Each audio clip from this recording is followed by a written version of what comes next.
नमस्कार साथियों, study point 99.9 में आप लोगों का स्वागत है। साथियों, आइए आज हम सीटेट के ईवीएस जो पर्यावरण अध्ययन होता है उसमें खास तौर से हम पौधों को, जितने भी पौधे से क्वेश्चन बनता है साथियों, उसको आज हम देखेंगे। चलिए साथियों, वीडियो को शुरू करते हैं।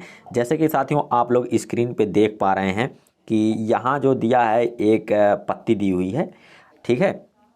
तो पत्ते हरे क्यों होते हैं? पत्तियां अगर मुरझाई हो तो पानी डाल देते हैं तो वो मान लीजिए कैसे सही हो जाते हैं। तो इसको हम लोग, इसकी जो विशेषता होती है साथियों, वही सारा कुछ इसमें क्या करेंगे, इस वीडियो में हम लोग देखेंगे कि जितने भी पौधे हैं खास तौर से सीटेट में पूछे जाते हैं उससे ही हम क्या करेंगे, इस वीडियो में क्वेश्चन को देखेंगे। चलिए वीडियो को शुरू करते हैं। जैसे कि साथियों आप लोग स्क्रीन पे देख पा रहे हैं कि ये जो पौधा है, ये पौधा हरा है। तो साथियों पौधे जो होते हैं उसकी जो पत्तियां होती हैं वो किसके कारण हरी होती हैं साथियों? क्लोरोफिल के कारण वो क्या होती हैं, पत्तियां हरी होती हैं साथियों। क्या होती हैं साथियों? क्लोरोफिल के कारण हरी होती हैं साथियों। अगर मान लीजिए किसी पौधे में पानी डालते हैं तो पत्तियां अगर मुरझाई होती हैं तो पत्तियां फिर हरी हो जाती हैं। इसका किसके कारण से? तो इसका जवाब होगा साथियों प्रकाश संश्लेषण। क्या होता है साथियों? प्रकाश संश्लेषण।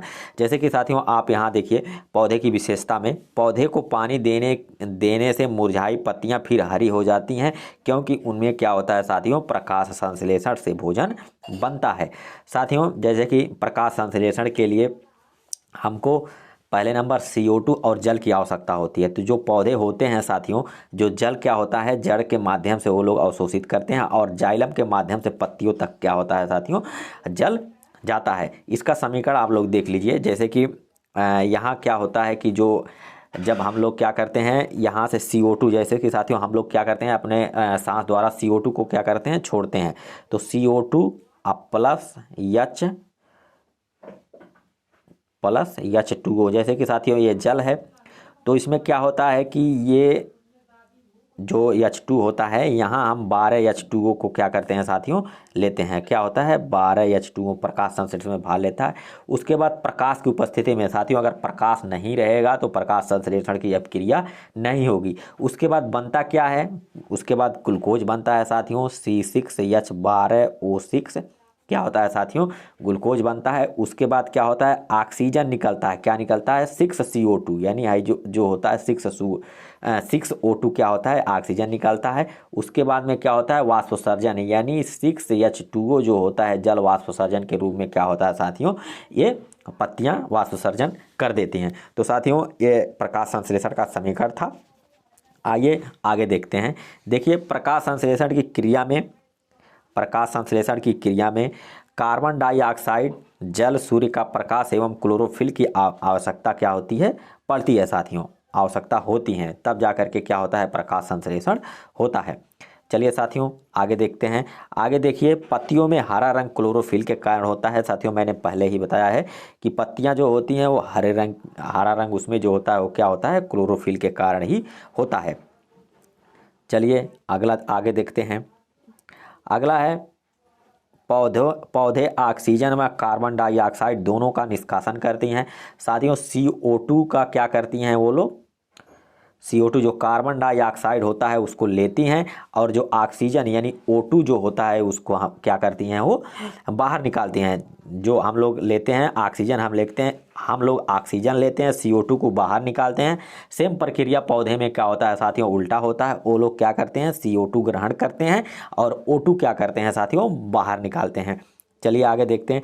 आगे देखिए कुछ विशेष पौधे हैं जिसकी भी विशेषता है, तो इसको देखा जाए। रेगिस्तान ओक, डिजर्ट ओक एक पौधा है साथियों। इसकी बहुत विशेषताएं हैं। जैसे कि देखिए क्या होता है, रेगिस्तान ओक 10 फुट लंबा पौधा होता है जिसकी जड़ें 300 फुट गहरी व पत्तियां कम होती हैं साथियों। ये जो पौधा है इसकी जो पत्तियां हैं साथियों ये कम होती हैं, ठीक है। लेकिन इसके तने जो होते हैं 10 फीट लंबे होते हैं, लेकिन ये जो इसकी जड़ें जो होती हैं ये 300 फुट गहरे, यानी इस 10 फुट लंबा पौधा, इसका 30 गुना, यानी 10 गुणे 30 करेंगे तो 300 फुट यानी गहरे इसकी क्या होती हैं? जड़ें जाती हैं। चूँकि साथियों ये लोग आपको पहले से जानकारी हो जाना चाहिए कि ये रेगिस्तान का पौधा है, पानी की कमी होगा। जड़ें इसलिए इसकी क्या होती हैं, अत्यधिक लंबी होती हैं, क्योंकि ज़्यादा नीचे तक जा कर के क्या होती हैं, ये पानी का अवशोषण करती हैं। चलिए आगे देखते हैं। रेगिस्तान ओक ऑस्ट्रेलिया, जो रेगिस्तान है साथियों, ये जो ओक पौधा है ये ऑस्ट्रेलिया में रेगिस्तानी ओक पाया जाता है। मतलब ये ऑस्ट्रेलिया में क्या होता है, जो ओक का पौधा है वो पाया जाता है। आगे देखिए, आगे आगे है जिसकी जड़ें उसके तने की 30 गुना लंबी होती है। साथियों 30 गुना लंबी हमने पहले बता दिया कि ये जो जड़ें हैं इसकी क्या होती हैं, इसकी तने जो होते हैं इसका क्या होता है 30 गुना, यानी ये इसकी जो तने हैं 10 फुट हैं, इसका 30 गुना यानी 300 फुट क्या लंबाई होता है। तो साथियों आगे देखिए, आगे इसके तने में पानी इकट्ठा रहता है। साथियों इसके तने में क्या होता है, पानी इकट्ठा रहता है, क्योंकि जड़ें ज़्यादा नीचे तक रहती हैं तो इसके तने में क्या होता है, पानी इकट्ठा रहता है। सबसे बड़ी विशेषता है जब कभी भी उस इलाके में पानी का अकाल होता है तो वहाँ के लोग इस पेड़ के तने के अंदर पतला पाइप डालकर पानी निकाल लेते हैं। साथियों ये बहुत इंपॉर्टेंट चीज़ है कि इसकी जो जड़ें हैं इसमें क्या करते हैं, पतला पाइप डाल करके पानी को क्या करते हैं, बाहर निकाल लेते हैं जब रेगिस्तान मतलब ऑस्ट्रेलिया के रेगिस्तानों में अकाल पड़ता है। चलिए साथियों, एक कीटहारी पौधा, इसको आइए हम लोग देखते हैं कीटहारी पौधा को। तो साथियों कीटहारी पौधा जो होता है नेम्फेंथीज जो है, इस पौधे को देखेंगे। कीटहारी पौधे हैं, यह इंडोनेशिया और भारत के मेघालय में पाया जाता है। यूट्राकालिया ड्रोरा और वायनस प्लाईट्रैप भी कीटहारी क्या हैं साथियों, पौधे हैं।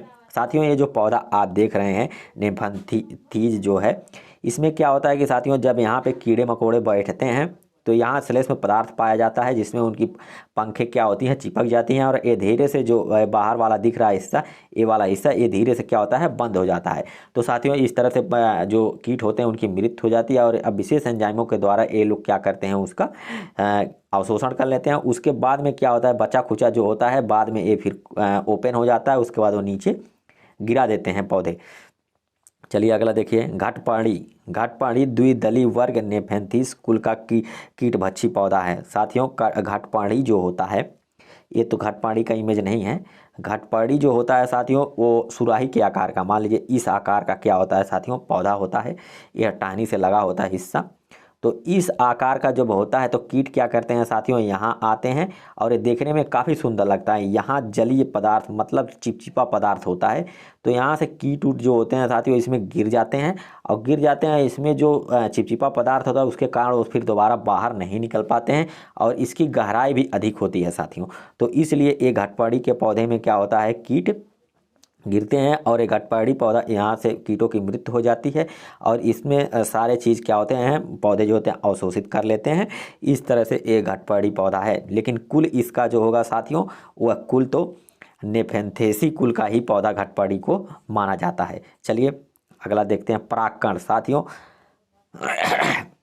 आप लोग परागकण के बारे में पहले भी कक्षा 10 या 9 में या कभी भी पढ़ा ही होगा, लेकिन यहाँ पर भी एक बार देख लीजिए। जैसे कि साथियों जो फूल होते हैं, मान लीजिए गुड़हल का फूल है, तो गुड़हल के फूल में एक इस तरह से निकला होता है जो उस पर धीरे ऐसे जब हाथ लगाते हैं तो पाउडर के सामान हाथों में लगता है साथियों, वही क्या होता है, परागकण होता है। जैसे कि देखिए परागकण, पंखुड़ियों के अंदर फूल के बीच में कुछ पतली पाउडर जैसी रचना दिखाई देती हैं, जिन्हें क्या कहते हैं साथियों, परागकण कहते हैं। अगला देखिए, परागकण पाउडर जैसे होता है। साथियों हमने पहले बताया परागकण क्या है, पाउडर जैसे होता है। आगे देखिए, बरगद सबसे पुराने वृक्षों में से एक है। साथियों ये जो बरगद है ये सबसे पुराने वृक्षों में से एक है। आप लोग जानते हैं बहुत ही विशाल वृक्ष होता है बरगद का। तो साथियों इसको देखिए आप लोग, बरगद से सहारा देने वाली जड़ें निकलती हैं। साथियों ये विशाल पौधा इसलिए बन जाता है, सैकड़ों वर्ष तक ये क्या होता है, जीवित रहता है।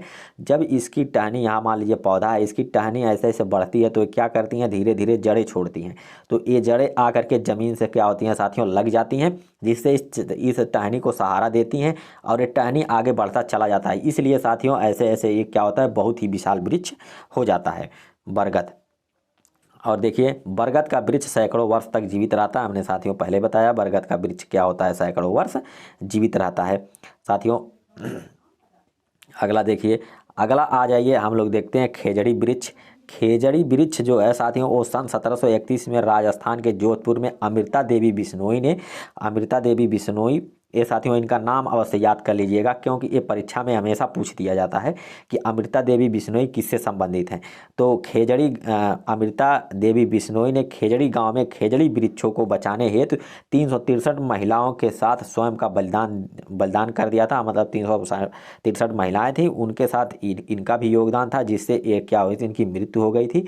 ठीक है साथियों, आइए आगे देखते हैं।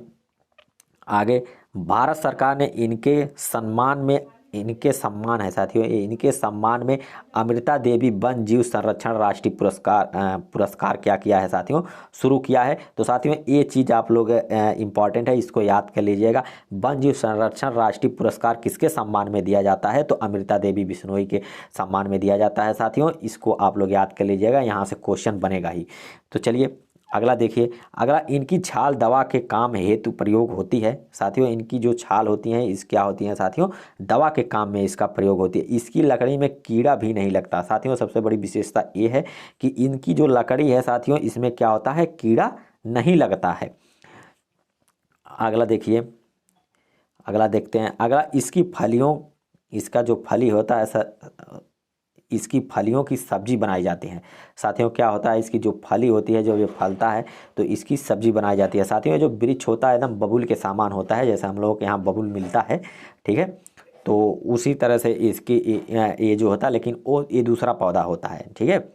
अगला चलिए, खेजड़ी वृक्षों, पेड़ और जानवर हमारे बिना रह सकते हैं पर हम उनके बिना नहीं, यह खेजड़ली गांव के बुजुर्गों का कथन था।